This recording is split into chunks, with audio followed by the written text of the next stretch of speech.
Dr. Umar Johnson has been lying to you and stealing money from the Black community for years now. I'm gracious, but I'm not content because I know y'all got a lot more to give me than some $250,000. Hit that Cash App. Let me see who on the Cash App. Where them donations at? Dr. Umar Johnson has reportedly collected over $1.6 million for a school that still hasn't opened. Yet for him, even millions seem insufficient, especially for someone who calls himself the Prince of Pan-Africanism. His actions appear methodically crafted to influence Black consciousness in ways that make many question his true intentions. It's remarkable how supporters continue to believe in his vision year after year. He presents himself as a defender of Black youth while consistently asking for funds and showing little tangible progress. At this point, many view Dr. Umar less as an educator and more as a persuasive con artist, charismatic, articulate, and cloaked in the language of Black empowerment. But it seems his tactics have finally lost their effect, as people are beginning to see through the act. A DNA test later revealed that Dr. Umar Johnson fabricated his claim of being a descendant of Frederick Douglass. Following this, GoFundMe shut down his fundraising campaign and returned $375,989 to donors, while PayPal froze over $100,000 in additional contributions. The Pennsylvania Psychology Board also investigated him for allegedly practicing without the proper license. Meanwhile, his school property is now up for auction due to $76,000 in unpaid bills. Anyone who's seen the discussions on Black Twitter knows the situation has become chaotic. He's been accused of fabricating nearly everything, creating fake property inspection videos, staging a polygamous marriage for attention, and even offering paid lunch dates under the guise of donations.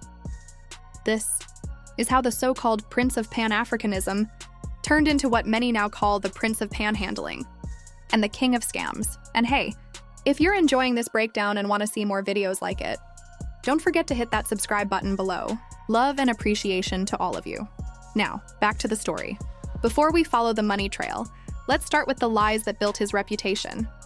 Dr. Umar Johnson, whose real name is Jermaine Shoemake, constructed his entire persona on a foundation of deception. He once confidently told audiences, "I am a blood relative of Frederick Douglass. Our family reunites every 2 years." This was far from a casual statement. It was central to his image. This was the foundation of his credibility, the supposed descendant of the legendary Frederick Douglass, here to uplift and save Black children. The idea was powerful, inspiring, and deeply moving. But it was entirely untrue. In 2016, the Frederick Douglass Family Initiatives, led by real descendants Kenneth B. Morris Jr. and Nettie Washington Douglass, released an official statement. We can say with absolute certainty that he is not related to Frederick Douglass. Despite the public clarification, Umar didn't back down. He doubled down. The Douglass family then took a decisive step that should have ended his career immediately. They conducted DNA testing. Johnson's father's DNA was compared to that of verified Frederick Douglass descendants. The outcome was undeniable, no match. There was zero genetic link. The science was conclusive. Dr. Umar Johnson had no familial connection to Frederick Douglass whatsoever. In other words, his entire public persona rested on a lie, one that could be disproven with a simple DNA test. By 2014, armed with this false Douglass identity, Umar Johnson began touring stages across America, spreading a message that resonated deeply with Black parents. He spoke of redemption and pride, of a future shaped by knowledge and heritage. He introduced the Frederick Douglass Marcus Garvey Academy for Black Boys, a school that, he promised, would teach young Black men their true history, royal lineage, and divine purpose. "This is a revolution," Umar declared. His words struck a chord. Elders who had endured segregation saw hope for justice. Young people frustrated with inaction saw a leader who represented change. Dr. Umar Johnson had given the Black community a dream to believe in, a cause to rally behind. So when he asked for financial support to bring his vision to life, families across the country responded with generosity, opening both their hearts and their wallets. The donations began pouring in. $20 from a single mother in Detroit, $500 from a grandfather in Atlanta, $1,000 from a professional couple in Washington, D.C., who had been saving for their own children's education. By 2017, Dr. Umar had raised $375,889 through GoFundMe alone, and that was just the start. More money came in through PayPal, speaking engagements, and private transfers. Altogether, the total climbed to over $1.6 million, contributed by hardworking Black families who believed they were investing in a better future for their children. these weren't wealthy donors. They were teachers, nurses, barbers, factory workers, ordinary people making sacrifices because they trusted the mission. The funds flowed in steadily, and Umar appeared to be living comfortably, traveling constantly, giving speeches, and enjoying a lifestyle financed by people struggling to pay their own bills. But there was one major issue. The promised school still didn't exist. As years went by, no progress could be seen. In 2017, GoFundMe shut down his campaign and refunded $375,000 to donors after repeated complaints. The reason? Too many people were asking questions about where the money had gone and getting no clear answers. Around the same period, PayPal froze over $100,000 in donations after discovering that Umar was accepting tax-deductible contributions without proper nonprofit status, a clear legal violation. Facebook soon followed, suspending his main account for multiple infractions. One by one, the platforms that had enabled his fundraising began shutting him down. But did that stop Dr. Umar? Not in the slightest. He simply shifted to Cash App, urging his followers to keep donating. "Hit that Cash App. Let me see who's on the Cash App. Where are them donations at?" he would say. When critics began asking for transparency, a budget breakdown, construction updates, permits, or contractor information, they were met with hostility. Many community members who had supported him from the start began demanding accountability. "Show us the budget. Share the timeline. Let us see the plan." Simple questions, the kind anyone would ask before investing in a legitimate project, began circulating. YouTubers like Lean and Honors launched investigations, and community members who once supported the idea started seeking clarity. They wanted updates. Where was the money going? Why weren't the financial records public? When would the promised classrooms finally open for children? Instead of offering transparency, Dr. Umar Johnson reacted differently than most credible leaders.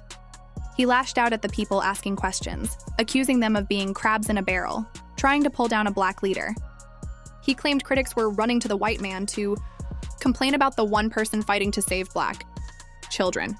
He reframed legitimate concerns as acts of racial betrayal, suggesting that anyone who questioned him was serving white supremacy or was self-hating. The message was unmistakable. Real black people don't challenge Dr. Umar Johnson. He used the community's passion for uplifting their people as a shield against accountability. When that narrative started losing power, he switched tactics. In September 2021, during his FDMG Family Festival, Dr. Umar staged a mock polygamous wedding with 2 black women, live-streamed on Instagram.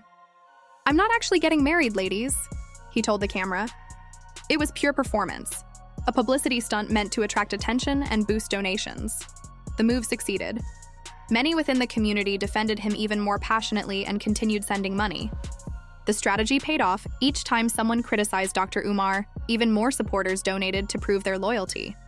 Social media turned into a battleground where critics were labeled sellouts, while the funds continued to pour into Dr. Umar's accounts. Meanwhile, Dr. Umar Johnson appeared to be living comfortably, constantly traveling, attending speaking engagements nationwide, and enjoying a lifestyle funded by supporters who often struggled financially but believed they were contributing to a cause for change. Yet, as his personal brand grew, his behavior revealed patterns that raised serious concerns about his integrity. Over time, multiple accounts surfaced regarding his business dealings. One came from King Randall, who reportedly paid Dr. Umar $3,000 for a scheduled speaking event. Umar accepted the payment and confirmed the date, but never showed up. Another incident occurred in 2017 involving a supposed property purchase in Chicago. Dr. Umar posted a video claiming to inspect a public school property for acquisition. However, an investigation by the corporation responsible for CPS sales later determined the video was entirely false, stating Johnson was never authorized to access the property and might have even been trespassing. Several contractors and collaborators shared similar experiences. Upfront payments were taken, promises were made, but when it came time to deliver, communication stopped. A pattern emerged. Dr. Umar Johnson would collect money without fulfilling his commitments. Eventually, Pennsylvania state authorities took notice and began probing his professional background. In 2017, the Pennsylvania State Board of Psychology opened an official investigation into Johnson for allegedly practicing psychology without the required license. The hearing took place on January 8, 2018, in Harrisburg. with possible penalties of up to $10,000 per violation. Although Dr. Umar had been publicly presenting himself as a psychologist through interviews and promotional appearances, investigators discovered he did not hold a valid clinical psychology license for independent practice. During the hearing, he argued that he had only ever referred to himself as a school psychologist. However, multiple recordings proved otherwise, showing him calling himself simply a psychologist. This issue went far beyond mere technical errors. It raised questions about honesty and professional credibility. This case centers around a man who misled people about his credentials while accepting their donations in good faith. When the city of Wilmington began seeking payment for routine property fees, Dr. Umar's long-standing habit of avoiding financial obligations was about to become a very public issue. Here's where things took an unexpected turn. Dr. Umar claimed he purchased the Delaware school buildings outright for $400,000 to $750,000 in cash using donations. However, public property records reveal a conflicting truth. K-12 Management, Inc. has been listed as the official owner since 2017, not Dr. Umar Johnson. By 2025, the buildings had accumulated over $76,000 in unpaid water bills and vacant property registration fees. These debts had gone ignored for 4 years. For someone who publicly stated that he raised more than $1.6 million, this amount should have been insignificant. Yet Dr. Umar seemed to have another agenda. He let the unpaid bills accumulate, disregarded the city's repeated efforts to reach a resolution, and appeared to wait for the fallout. On August 5, 2025, the city issued a notice: pay the outstanding balance by August 25th or face auction. Instead of settling the relatively small debt, Dr. Umar crafted an entirely new narrative. He went live on social media, portraying himself as the victim of systemic injustice. He called for protests, urged boycotts, and labeled the situation a racist conspiracy. There was one significant flaw in his story: the city of Wilmington had documentation.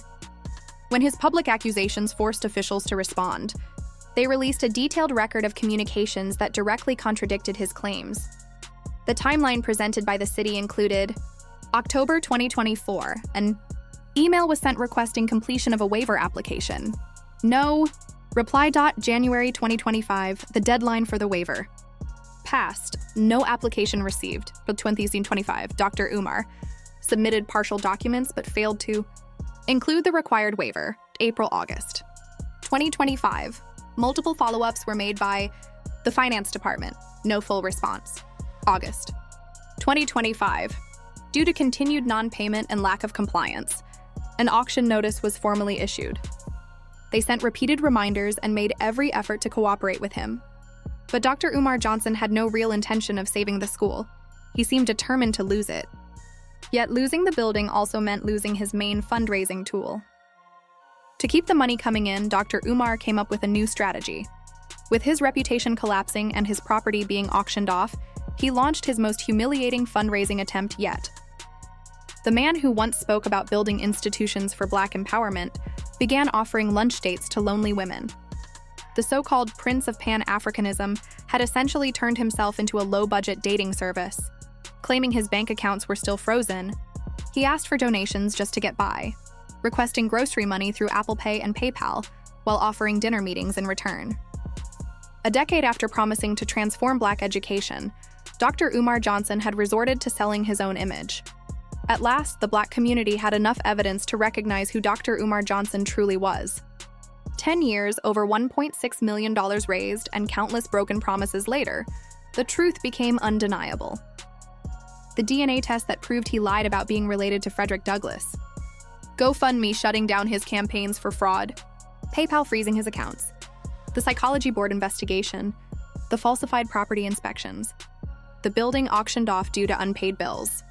The absurd dating schemes. The documented communications from Wilmington showing he had not been ignored.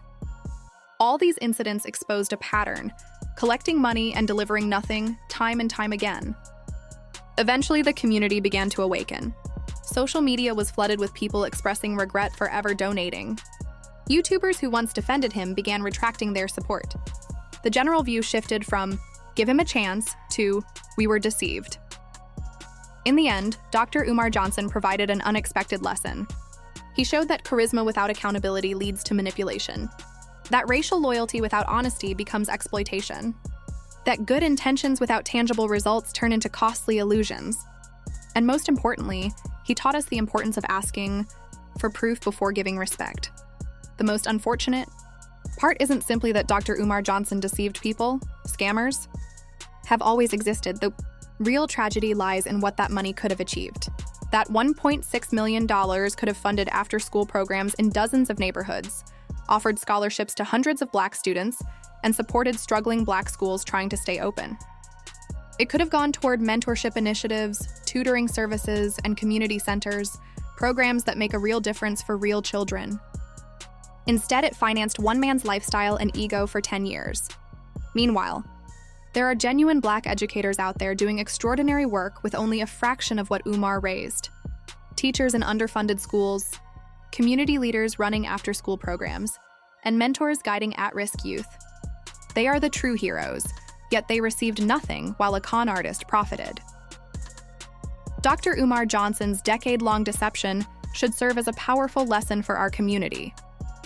Always demand transparency from the start. Any honest organization will willingly share their financial records, timelines, and concrete plans. If they refuse, it's time to walk away. Question those who resist questions. Real leaders welcome accountability, while fake ones hide behind racial loyalty and victimhood narratives. Verify any claims of family heritage. DNA testing is inexpensive and accessible. If someone builds their reputation on ancestral connections, they should be able to prove it. Prioritize supporting proven programs over flashy new promises. There are many Black-led organizations already creating positive change. Seek them out and support their work. Remember, exposing fraud protects our community. Those who tried to raise alarms were not trying to divide us, they were trying to defend us. Judge leaders by what they actually build, not by what they say. Results speak louder than rhetoric. Dr. Umar Johnson's story may be ending, but ours continues. We've learned that our resources, our money, and our trust are too valuable to waste on deceivers. True liberation demands effort, accountability, and measurable outcomes. We've also learned that the loudest voice in the room isn't always the one worth following. Most importantly, we've realized we don't need a savior.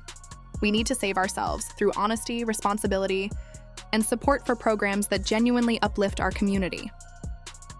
The Frederick Douglass Marcus Garvey Academy was never meant to open, because it was never designed to.